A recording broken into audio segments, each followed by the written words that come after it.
Hey Dylan. Okay, here's a bit of tips and hints on portraits. Um, First up, what I use is a graphite pencil. It's good for shading, blocking stuff in. Mechanical pencil, that's 0.7, and just a good rubber. Got an eraser and a proper normal rubber. So what we want to do first is pick a picture. So I've got a couple up on the screen there, John Cena and Katy Perry, and then from there we can start blocking it out. Okay, now the reason I'm showing you photos, how to do it from photos first, is that it takes the whole difficulty of converting it from 3 dimensions when there's somebody actually sitting right in front of you and you have to draw them, and so it's already converted into 2-dimensional, so it's nice and flat for you, and basically you're just copying sizes and tones. So how I'd start off is to just gauge what shape is his head and run from there, because he's got a rectangular head, so I'd basically just put that in as a start. So I'm just going to be doing this really hard to try and show you here. So his basic shape of his head is a lot like this. Yeah. And comes up the back. Yeah. Comes across. So I've basically got the shape of his head down in a few quick strokes. The hairline's important, so make sure you get that kind of accurate, because most of people's faces rely on their hairline to frame what's actually happening. And now I'm just going to start putting in a little bit of the details of the side of his face, because they're rather apparent at the moment.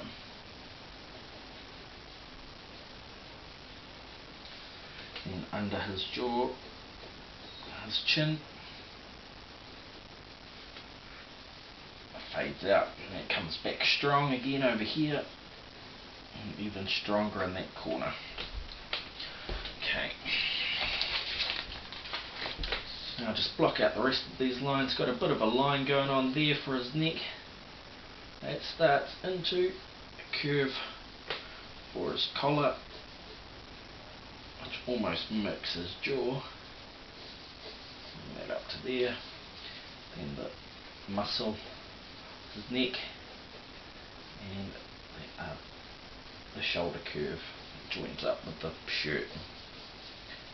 You'll notice that that shirt will overlap his shoulder just slightly. Alright, and on the final line there, should cut it out. Right, now when it comes to drawing a whole lot of things, you want to look at both sides of the line. So on one side we have this shape here, which I could say looks something like this from what I can see. And cutting out his face. It ducks into his chin, comes down and out. Okay, so that's one shape. That's one side of the line. The other side of the line is on his actual face. So between the two, if you look at one shape there, look at the line in the middle, you can sort of gauge what his profile, what that part of it is. So that's how I check. Now I want to guess where his eyes are. His eyes are at least 2/3 up his face. So I'll just put in some basic lines, some guidelines as to where his eyes are and where the centre of his forehead is, right down to the centre of his chin. Right. And we've got the basic shapes down. Now I want to put in a line for the bottom of his nose and a line for his mouth. Then from there you can start putting in the features. Okay, start with this eye.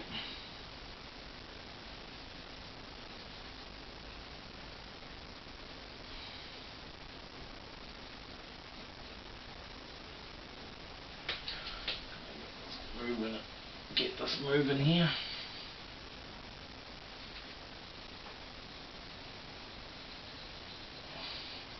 Two eyes.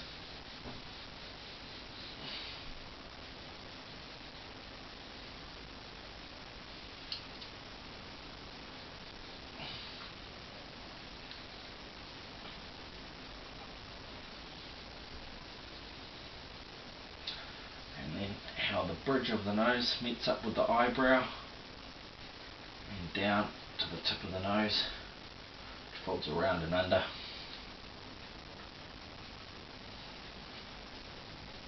Okay. Now noses aren't easy, but basically if you split them up into their different shapes, they're much less difficult.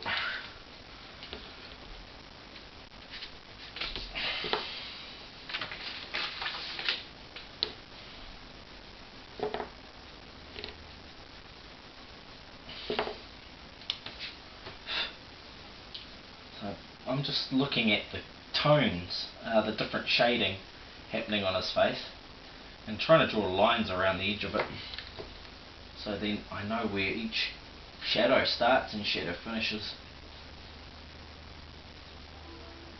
Makes it easier to fit in the details.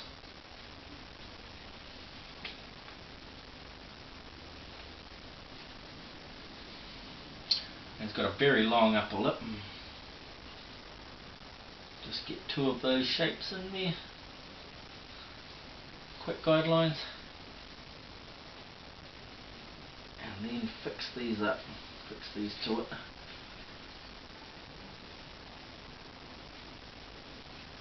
I'm constantly comparing different sizes, widths, where they land vertically, horizontally, splitting it all up into pieces while I'm doing this.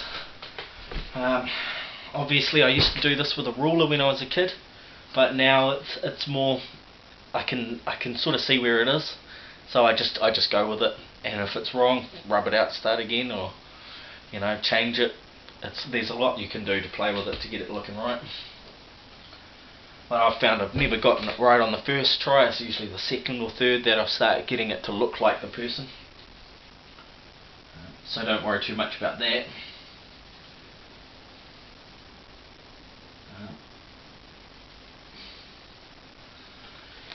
We can see that there's a lot of character in his chin. So the way this line comes in under here, goes up and then back down again.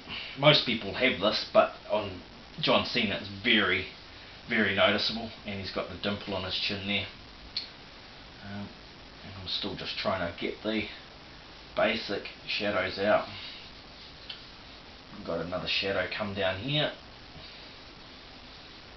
And duck away, come back, meets up, and slices all the way up to the hairline.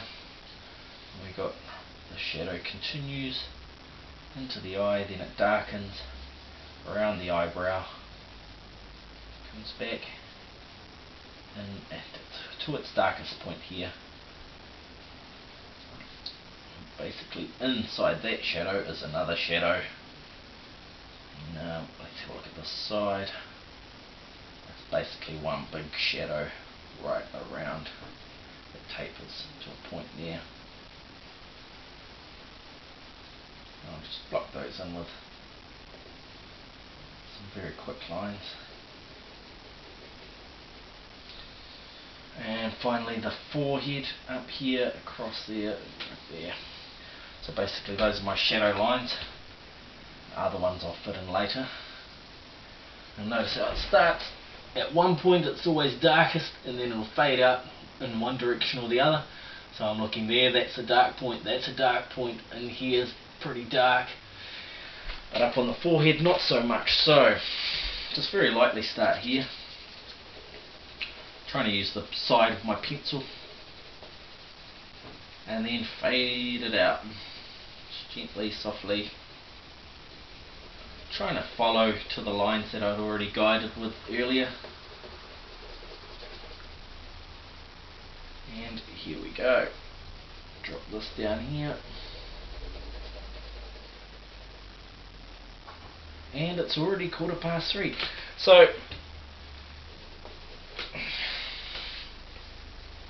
that's the start of my picture. Then from there we pretty much just go into a lot of detail, doing all the tiny bits. But for now that's a good example. So I hope that helps. Remember those positions. That's the usual one.